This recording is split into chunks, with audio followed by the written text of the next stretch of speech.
Exactly. So I think because you guys obviously you can back up whatever you're putting out there. But Yeah. as soon as I taste your beer, the way I see it, I mean, it's only a matter of time where with the right marketing and the right promotional efforts, I can't see how your brand's not going to take off. Just from I know how prideful the Valley is. Obviously, people they love. I mean, sometimes you always have your haters on Fresno, but as soon as something big from Fresno comes out, people jump on it. It's just like like what you're saying, you get the core brand and marketing down and stuff, right? It's just the brand awareness, which is the next level, right? Yeah. It's just getting it out where we get from there to there. Yeah. I mean, for me, like, I have to wear so many hats and everywhere. It's just like trying to figure out what's my best association of time. Yeah. Right. Yeah. And you'll learn that like with any type of thing in any job, right? But it's called the critical path. It's my most critical path of least resistance in engineering. Yeah. Sound, electricity, everything. And for me, it's production and getting that product on the shelves. And I've seen that shit. What you're saying, right? Yeah. Yeah, and it's also like you said, you want to make sure like you're spending your time wisely. You want to be promoting yourself to the people, just spinning your wheels who aren't really going to exactly pay the dividends you want to see eventually. So we kind of had like some goals of the project. Like I mentioned, the biggest goal here that I wrote down was to improve 559 beers, overall brand image awareness, competitiveness, and essentially profitability. The objective is to kind of discover, I guess, the market trends for the geographic area here, and then also the craft beer market as a whole. We kind of researched, we kind of figured out, like you guys were talking before, how craft beer was taking off. Yeah. We studied into that, kind of realized how the craft beer market is locally compared to nationally and globally. Obviously, it's a little bit lacking here because we're a little behind the curve. But I mean, if you guys are already on it, like I said, once it hits, and people know that 559 beer is out there, it'll be successful for you guys. It's just raging right now. It is on. Straight from Europe, this presentation. Videotaping. Is that on? Yeah. That's awesome. Best presentation ever. Is it really? He's gonna love it, yeah. That's why you're so good. This here is a little background for You're not sweating bullets. Yeah, exactly. Here we actually included a sample survey for you guys. This was a survey you can use for kind of research you guys want, or even anything else that you can do for you guys in the future. It kind of goes into, it covers pretty much every ground of what we thought would be insightful and helpful towards you guys. Being as how knowledgeable people are about what separates craft beer from regular beer, how well aware they are of your guys' brand and your tasting room, different ways, different questions to see what events they would like to see at the tasting room and how we can bring them in there, bring them in here more often, and also things kind of like favorite nights of the week to go out, if they've been to the tasting room, kind of like their critique of it and what they think areas can be improved, how they felt about it. So it kind of covers everything. It kind of goes, I'm trying to read it right now. The improvements. I love critique. You know what I mean? I think a lot of people don't really like. They're like, oh my god. You know what I mean? I think, oh my gosh, if you can't take a critique, how are you going to grow personally and like business way, whatever, right? It's so focused. It's like you need to grow every day somehow. Exact change. 100%. Nobody's ever perfect. It always needs to be bigger, better, and stronger. And we even included just some simple demographic questions that kind of figure out who's a respondent, kind of categorize that to realize whether or not where more of your, I guess pretty much more aware of your consumers. Target market. Yeah, easier to tell who your consumer type is from the target market, whether they're younger, older, single dating, college student, whether or not.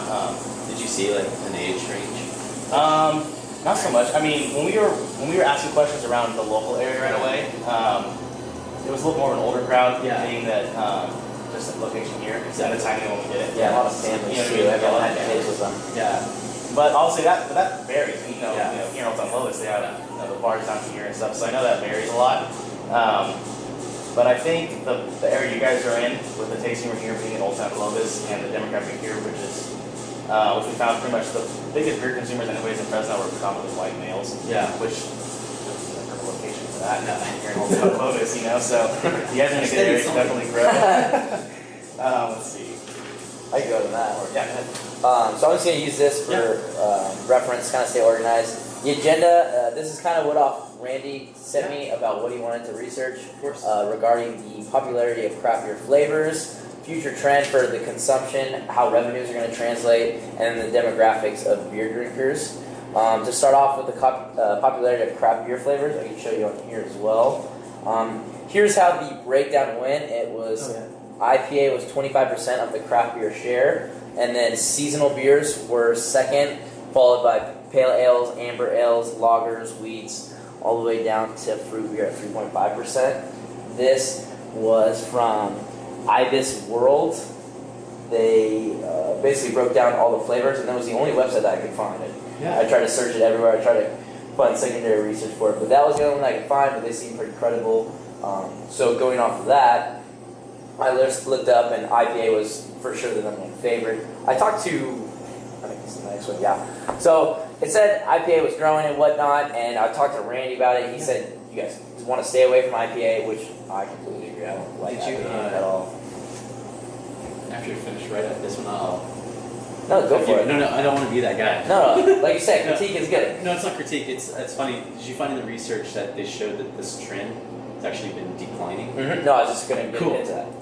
I love that. I'm like, it is. It's a huge decline, massive. Yeah, it accounted for 21%, followed by 47% growth in volume. But Tech Times stated that in an article, and they had a huge article about it. But to paraphrase it, it said craft brewers are going to stop focusing on IPAs, and one of the reasons is because people get drunker quicker because it has such a higher content, and the beer demographic is shifting towards session beers, which I'm going to talk about in a second.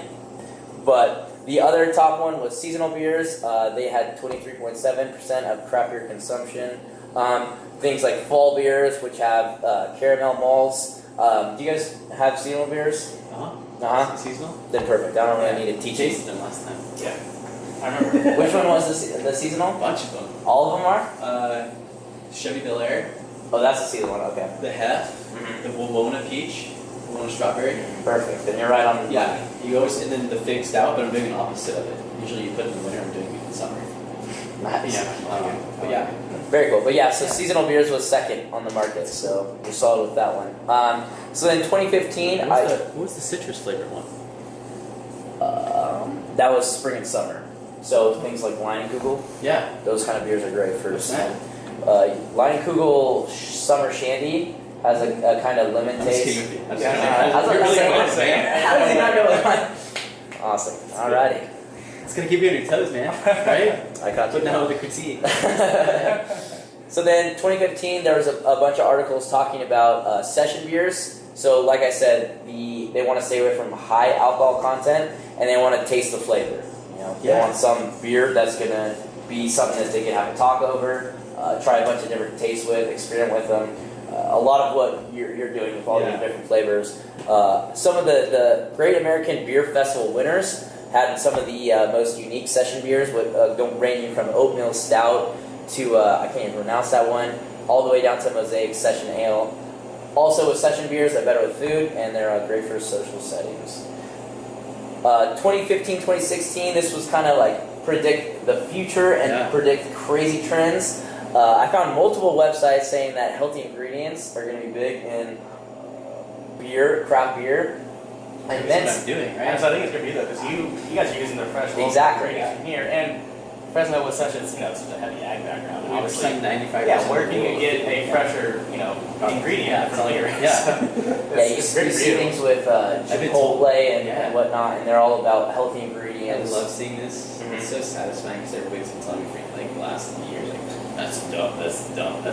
Not at all. Like this. That's where things are going now. Predicting. Come on, man. You can look at it here. There's a bunch of websites and whatnot that all talk about it. Men's Health actually had a top 5 healthy ingredients in craft beer, and they had some crazy ones ranging from bananas, black walnuts, seaweed, cucumbers, and Roma tomatoes. So that was very interesting. And then it also ranged to organic beer, which is basically only organically produced ingredients and processing aids. I don't know if you guys do that, but they said that organic wine, beer, and cider is going to rise in popularity. Finishing my certification this month. Oh, really? Yeah, the inspector. You're on the ball right now. Ridiculous, huh? Off the chains. And another cool thing that I found was electrolyte infused beer. Have you heard of that? Yeah. That said that it's also gaining ground because people like electrolytes, especially with Gatorade, Powerade, and whatnot, it's starting to gain ground in craft beer. There were a noticeable amount of breweries that were starting to use electrolyte-infused beer. And also, there is a claim that it doesn't cause a hangover, and it makes health-conscious people feel like they're drinking a better beer for their body. Interesting. Another cool thing that I found was nitro brewing. You heard of this? No. Okay, so what this is he messing with me? Yeah, I totally am. All right. I want to hear it though. I'm teaching the masters. So what I found about nitro brewing was instead of CO2 for the compression process, they replace it with nitrous or nitro.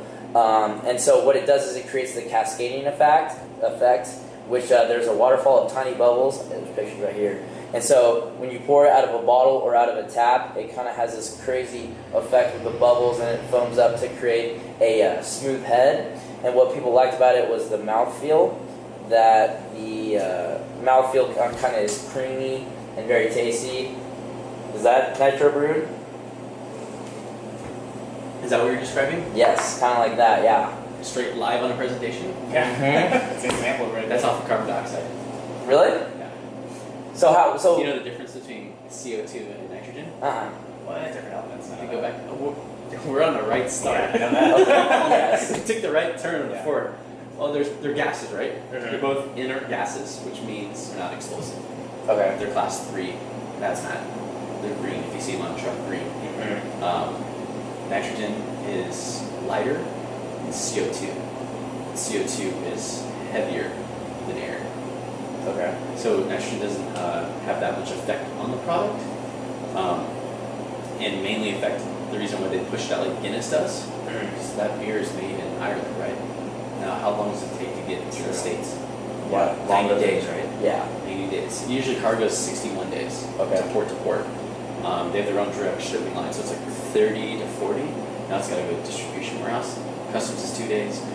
By the time it gets to a bar, it's a 90-day. The shelf life of that beer is 120. You have a 30-day window right now. When you add CO2 to it, you actually carbonate it, right? It's like react, right? Yeah. CO2 is like, So if you to replace it with nitrogen, it'll last longer, it won't be so foamy. Okay. So that's why they use that on those types of beers. Okay. So it lasts longer. Yeah. I don't know if that was Makes sense. So yeah. worth it. And then even said dynamic reported in sounds, which I guess you just said makes sense. English, yeah. Right. And there was a poll ran that said that it was a sample size of 1447, that 60% preferred nitro brewing. I've never tasted nitro brewing, so I can't really speak on first-hand experience, but... Yeah, Budweiser's doing it with their Bud right now. Okay. Which is so expensive to go through and change. I bet. It's super... Well, they're just putting regular Budweiser with nitrogen, Yeah. but it's still carbonated Yeah. with CO2. They're just pouring nitrogen. So can you even taste the effect? I feel like Not really? Yeah, even with Bud, like I feel like it's hard to tell as much as you taste it. Yeah, well, it's only on draft with Budweiser. They only have it at Budweiser, like on nitrogen. But yeah, that's interesting though. It's just a marketing thing, right? Yeah. Exactly. Hey, it's nitrogen, man. It's better. It's better effect, right? Right, because this company actually, they name all their beers like Milk Stout Nitro. Yeah. And so it's kind of a marketing scheme to think that their beer is better. Yeah. This is kind of, because all of this apparently is bubbles right Yeah, here. nitrogen, yeah. So. Then craft beer consumption. This is kind of just an overview of what craft brewing is about. They say that the retail dollar value of craft beer is at $19.6 billion. There's actually a full infographic that I put in here. That kind of shows just how the craft beer industry is doing as a whole. This one right here. So 3,464 craft breweries. It's opening at an exponential rate. I believe last year it was like at 2,000. There was 1.5 craft breweries opened a day last year. It's crazy, huh? Mm-hmm. The dollar share is at 19.3% of the total beer industry for retail dollar value. Then you can see the millions of barrels sold in craft beer. Yeah. Again, at an all-time high of 22.2, killing it from last year, 15.6. Oh, yeah. Then we tried to do Fresno County research. Yeah. Randy really wanted us to like see what the craft beer market was in Fresno. Yeah. Unfortunately, there was no for how many people in Fresno County prefer craft beer over Budweiser, so we couldn't really find anything extremely helpful. We could tell you the population, and then we also found that 51% of Fresno adults 21 and over are beer drinkers. Interesting.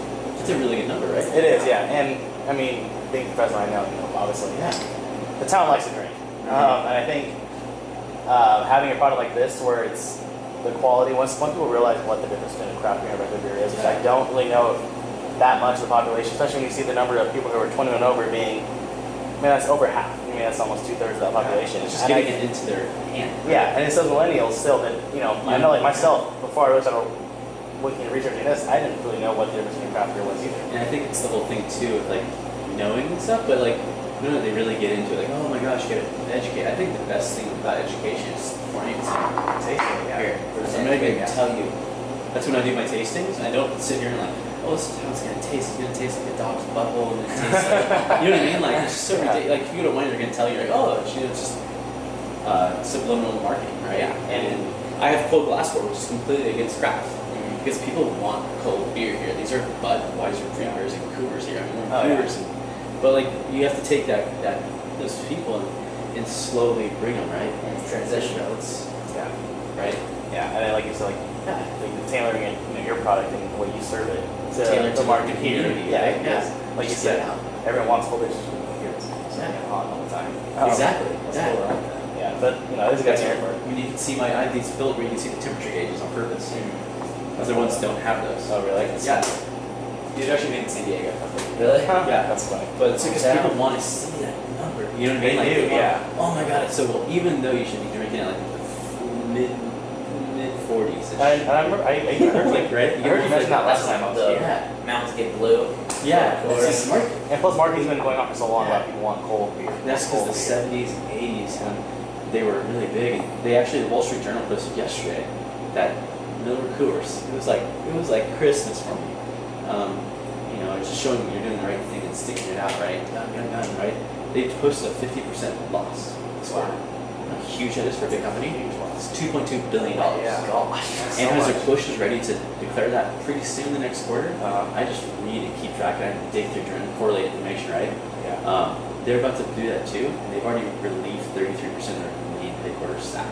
Wow. Because people aren't drinking it. They're over. Well, because this big company. it's almost one and the same when you start drinking that. They're just like, they're over getting fed the corporate BS. And why is that?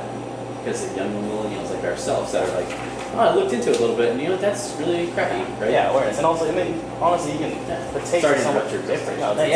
Here's That's a big a collaborative. here's an infographic speaking on that. Is they project that light beer is going to go down, domestic's going to go down, imports are going to stay the same, and they say craft beer is going to it's going to keep eating away at it. That number was like nothing a few years ago. Right. I mean, you have Grey Koch. Grey Koch is who? It's German beer, right? Grey Koch. Grey Koch. Grey Koch. Sam Adams. Sam Adams. Is that Sam Adams? Sam Adams. That guy's company is actually in the NYSE. Did you know that? There's 5 craft breweries that are publicly traded on New York Stock Exchange. They're triple-digit numbers. Yeah, His company goes for $385 a share. Facebook trades at $81 a share. Grey Koch is $1 billion. Yeah. This guy, 20 years ago, 15 years ago, when this was like sliverish, people told him no. That guy was out delivering cakes in the back of his station wagon. As a perfect example of someone local, my friend David Walker, Firestone Walker.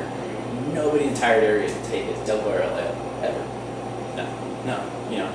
We want something free from Budweiser. We want something free. Yeah. We want something free, one glass, right? Have the product. And that guy was delivering out of his place. Now he's literally the largest regional craft brewery in California. He puts out numbers of Fairfield Budweiser and their place in Paso Robles. Oh, really? Yeah, they sell more SKU of 805 than Red Budweiser. Wow. Yeah, That's awesome. isn't that crazy? Yeah, like, that's awesome. I think it's so cool. It is. I mean, this is a guy. This is 10 years ago, right? And it's just, I mean, obviously it's a huge financial capital behind them, Firestone tires, but it's inspiring. Yeah, it I know is. this isn't your field or anything, but hope you've learned something. I wanted to. No, it is really cool. It's interesting for you, not just like, oh, the numbers up insurance. You know what I mean? Like, No, yeah, no, and then like we chose, saw this opportunity for us to work on marketing. Like, oh, this is awesome. Like, learn more about something that we enjoy, and then learn more about something that's local and like kind of touches home more. I guess for me more than but he still went to school and everything. So it's kind of cool to see a company from here, because. I want you guys to make it more than anything, and I want 559 to grow as big as 805 and like that. Especially now that I've tasted it and seen what you guys are doing, it's pretty cool. So I'm volume behind you guys. Another thing we did, trust me, it's fine. Yeah. We looked at some research about the Central Valley and what they're kind of enjoying lately. Something we found was that variety packs are pretty much up right now. They're really popular. Up by 20% by volume and 24% in dollar sales. What I think for you guys, that's something that I don't think would be too difficult because you guys have 8 beers here ready to sample, and that's more than what goes in a regular variety pack as it is. Exactly. So that's why I'm doing 8 samplers instead of doing 4. Yeah. So, oh my gosh, I can get that. Guess what? That 8 I just sold 2 pints of beer. Yeah, exactly. Yeah, true. If you don't buy anything more than that, at least I got something. If you're here for an hour, I somewhat recoup my cost per hour. I have a cost per hour built into this, but it's like I've got it down to the cent. Yeah, magazines were saying that like people like craft beer to try different flavors. Yeah, exactly. So I'm not out there doing that, which I need to be over there. But like Save Mart, I'm already skewed in with 12 pack season ready to go. I literally just don't have the physical container to put the product into. I have the bottles, glass, beer, and everything. I've got the stores asking for it. The problem is I can't get somebody to extrude a box for under $6. Oh, I see. Isn't that crazy? $6 a box. Oh yeah, and I remember I had to like look at learn about box prices. It's ridiculous. Yeah, and I worked with the company in Madera, and I'm like, guys, I can go make them out of wood for free. Yeah. Myself. And then marketing wise, that wood, brand the side of it, bring it back for free beer. Here. Now I just brought the consumer from a store here to try something new. Yeah. Got my container back and possibly maybe sold on another beer. You know, brand awareness. Right? Yeah, So that's what I'm thinking the marketing for it, like using my Save Marts as a pre-existing platform to launch those. Do you think? It could be honest. I mean, when you mentioned like a kind of like I guess like in a sense of container recycling program like that, I think you look at like Rosa Farms. Yeah. And that's what they've been doing. And the glass has to go back to Save Mart, right? You can't go to Rosa Farms, right? No. How cool would that be if you can come here? Or turn like nothing. Yeah. And then you get rewarded for it. You get people, like you said, you get people here. Yeah. You have It is a good 12 idea. Save Marts here. And you have another 4 Food Maxes. That's 16 stores. And they are crushing it. They are killing Vaughn's. Vaughn's is shutting down 2 stores. And they're right next to Save Marts. So you have this pre-built-in marketing that you don't have to pay for. You're actually making money by selling the product, right? Yeah. Making maybe $2-3 a case, but now you can do a stack up of it, right? Right? I don't know, is that a bad idea? Sorry, I'm like spitballing off this. No, I think it's a great idea. It's a good idea. And like you said, the Save Mart pay for it. Because the Vaughn's trend going down, that's been. You could put one billboard up, right, somewhere where you can hit 12 different demographics. Just Fresno only, not even like little outlying towns. And Fresno has such a big market as it is already. People love the go to Save Mart. Oh, and then I know. one other thing on here was sour beer. Yeah. Was also a huge trend. Yeah. It's a carbonated beverage. I'm sure you know. Beverage with live active yeast and bacteria. But it's mentioned by Fortune Magazine, Dallas Morning News, and Business Insider, all saying that people are trending on sour beer because it's difficult to make, and it's in small quantities. Breweries or bars that have it run out of it quickly, and people with the distinguished taste for it love it. Perfect. That's awesome. That's what I'm doing with my beer. That's why my brand awareness is kind of like a push-pull thing. Yeah. Because I don't want to give it out everywhere. And then now I'm taking my price market down, right? Of my beers here. But then there's also like where do you do, how far do you go? Yeah, where do you line at? So it's like Rombauer Wines. Where Rombauer Wines in Danville, very exclusive Chardonnay. Heard of Danville. Yeah, not. That's a really good. Their wine is so exclusive they will not sell you wine